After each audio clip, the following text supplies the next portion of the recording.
Ya, baik Miza. Minggu Latihan Kebangsaan 2023 atau National Training Week NTW yang diadakan secara serentak di seluruh negara bermula 22 hingga hari ini mendapat sambutan menggalakkan. Program dianjurkan bertujuan mendedahkan usahawan Bumiputera kepada asas pengurusan kewangan dalam perniagaan.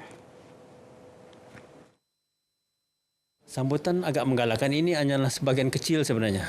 Tapi seluruh negara kita telah mendapat seramai lebih kurang 120,000 penyertaan seluruh negara dengan 21 kursus yang telah ditawarkan. Dan ini memang agak baiklah.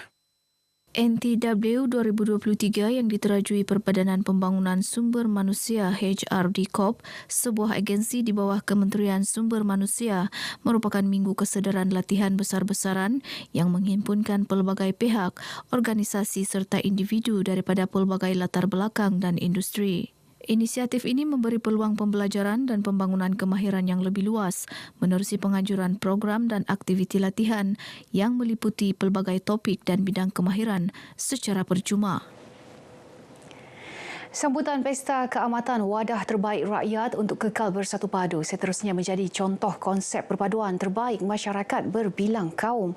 Sama seperti perayaan lain, keamatan juga mampu memupuk semangat kerjasama untuk membangunkan negeri ke peringkat lebih tinggi. Adun Liawan Datuk Anwar Ayub Aman berkata demikian semasa sambutan Pesta Keamatan 2023 peringkat Mukim Lingkudau di Kampung Limbawan, Keningau. Ini adalah satu perayaan yang dirayakan oleh semua masyarakat dan dia tidak mengira agama, bangsa, dan inilah keunikan kita. Saya minta beberapa kampung untuk bergabung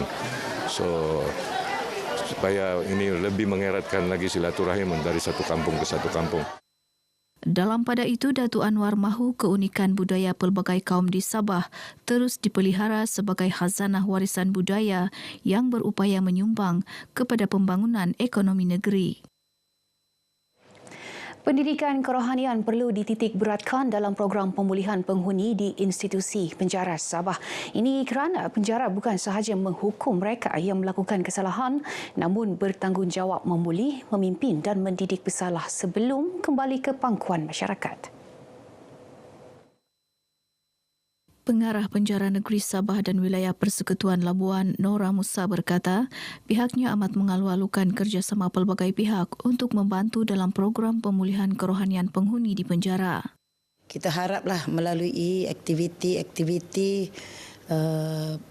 pendidikan kerohanian ini, para penghuni kita dapat terbentuk akhlaknya. Sebab kita yakin dan percaya bahawa akhlak seseorang itu boleh kita ubah melalui pendidikan agama yang kita bagi kepada penghuni.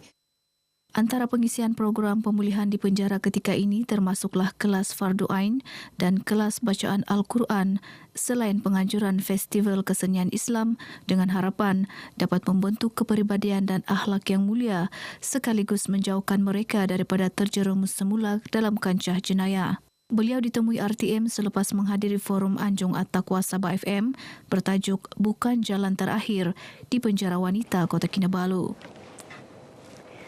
Kerajaan negeri sentiasa menyokong dan membantu badan bukan kerajaan NGO menganjurkan program kebajikan untuk rakyat. Ia penting bagi membolehkan lebih ramai golongan kurang berkemampuan dapat dibantu. Pembantu Menteri kepada Ketua Menteri Datuk Nizam Abu Bakar Titingan berkata, dalam masa sama beliau mahu NGO terbabit bekerjasama dengan agensi kerajaan lain untuk tujuan seumpama. Ini adalah satu program yang cukup bermanfaat, cukup terpuji dan saya bagi pihak kerajaan yang ada di negeri Sabah ini mengucapkan terima kasih dan syabas kerana membantu kerajaan di dalam membantu mereka-mereka yang memerlukan bantuan. Datuk Nizam bercakap kepada pemberita selepas merasmikan Majlis Berhatan Perdana 2023 Anjuran Pertubuhan Kebajikan Anugerah Kasih Malaysia Perkasih Negeri Sabah di Masjid Raya Tawau. 100 kanak-kanak dalam kalangan B40 menyertai program ini.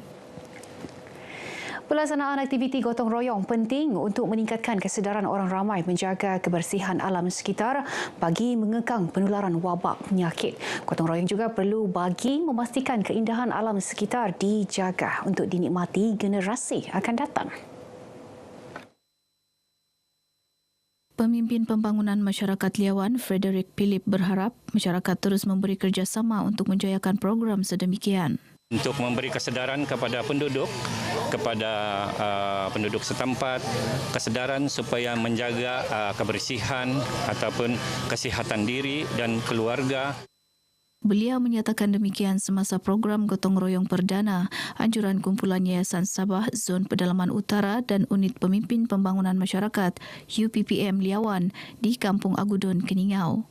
Dalam program ini, kumpulan Yayasan Sabah turut menyampaikan peralatan gotong royong kepada Jawatan Kuasa Kampung Agudon, Keningau.